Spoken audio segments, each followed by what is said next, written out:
This month may be about showcases, speculating what will be shown next, and feeling disappointment at what's not.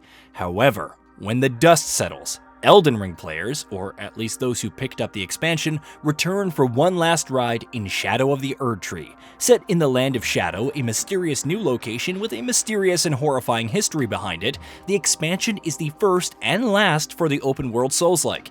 It's also From Software's largest to date, with multiple new bosses, weapon types, new characters to meet, an extensive region to explore, and more. While some players may be returning to Elden Ring to prepare for the expansion, now seems like a good time to revisit the story for a quick refresher. Who are the major players, and how do some of them tie into Shadow of the Erdtree? What happened to the lands between? What exactly is the Greater Will? Though the world is full of characters and rich lore, we're only covering the main plot and background. On the surface, the story is pretty straightforward. Queen Marika, who ruled over the lands between as leader of the Golden Order, has shattered the Elden Ring. Her children war over the fragments known as Great Runes. As a Tarnished, previously discarded by the Greater Will, you're lured back to the lands to find the Elden Ring's fragments, repair it. After encountering a grafted scion, the Tarnished emerges in Liurnia and is instructed to follow the light emanating from the Sites of Grace. Upon venturing further into the region, they meet Melina, a mysterious individual who offers to become their maiden if you take her to the Erdtree.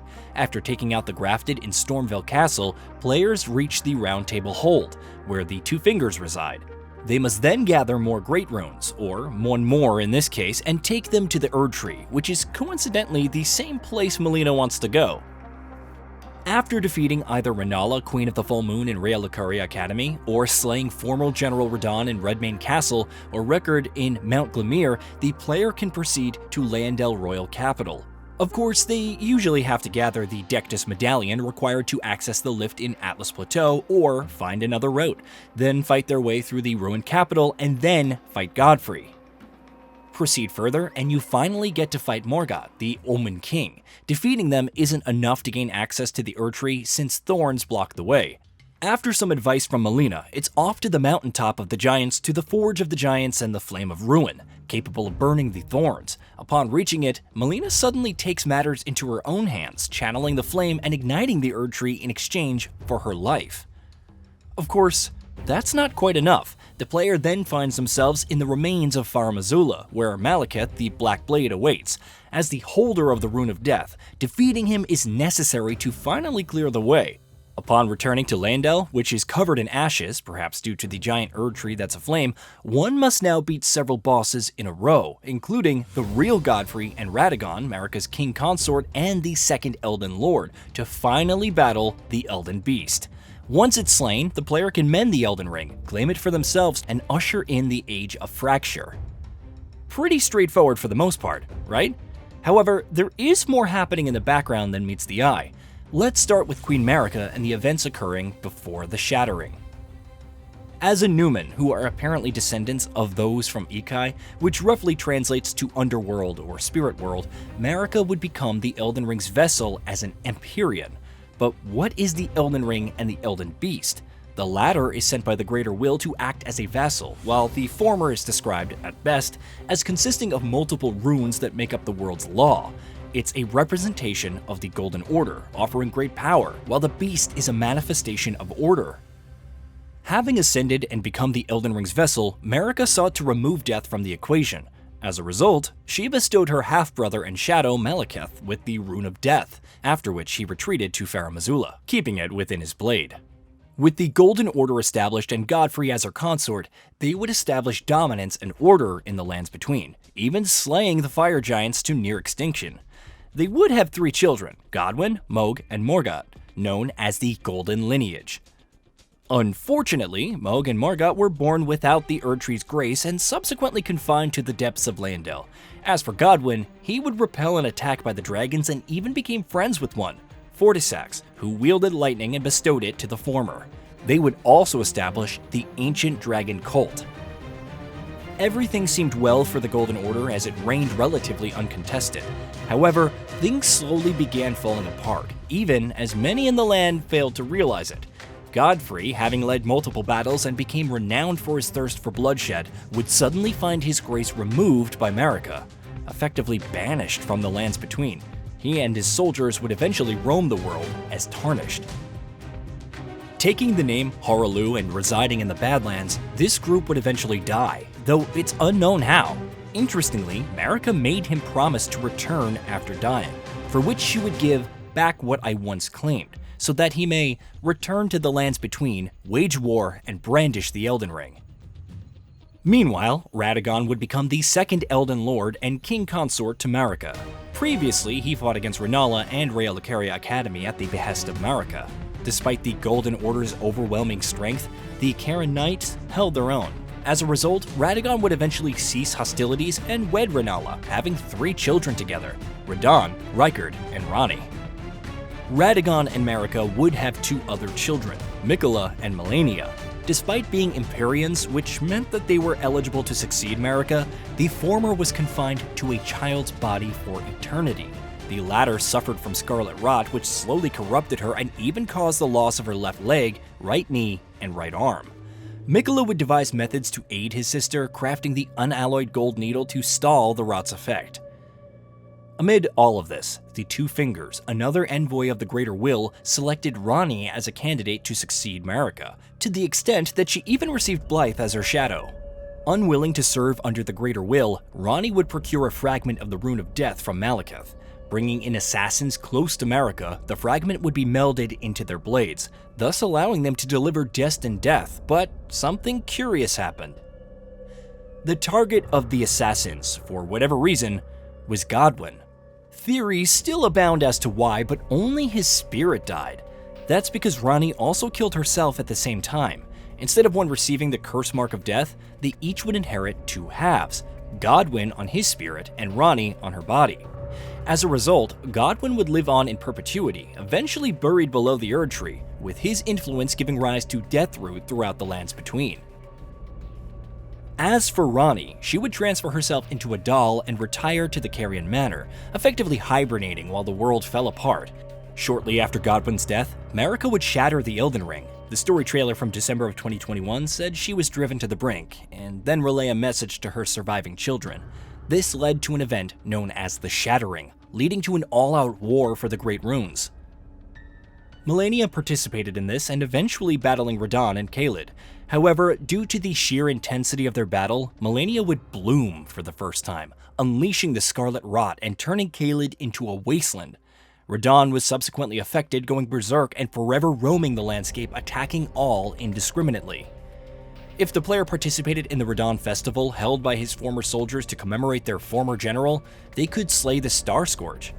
Ironically, the stars, their cycles stopped by Radahn's gravitational magic. They move normally afterwards, and one opens the way to Nokron. It's here the players discover the Fingerslayer Blade, capable of slaying the Greater Will's vassals. Of course, there's also Rykard, the sadistic brother of Radahn and Ranni, who resides in Mount Glimmer. Helping Ranni to orchestrate the Night of the Black Knives, he would receive a piece of the Rune of Death to fight against Malekith if necessary. After the Shattering, he would amass followers alongside his consort, Tanith, and waged war against Leyndell.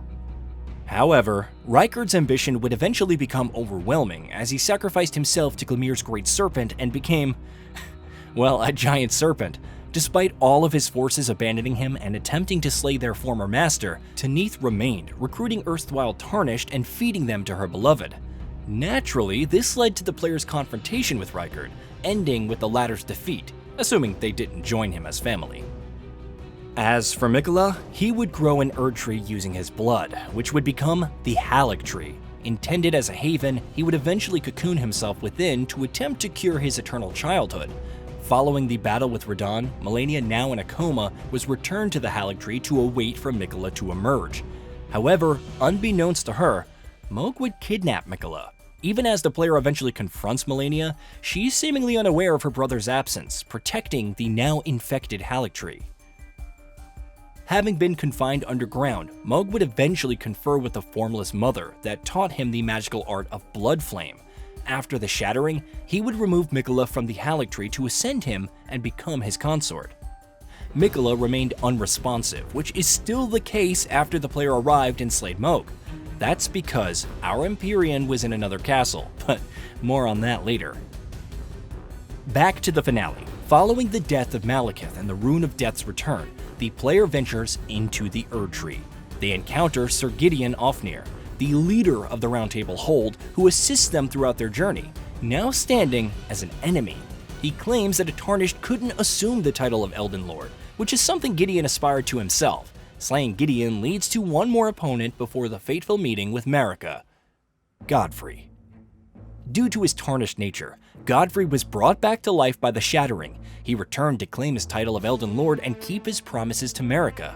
The telltale glow from the Sights of Grace can be seen emanating towards the player. Even after unleashing his full power, Godfrey falls, acknowledging your strength and noting that it befits a crown.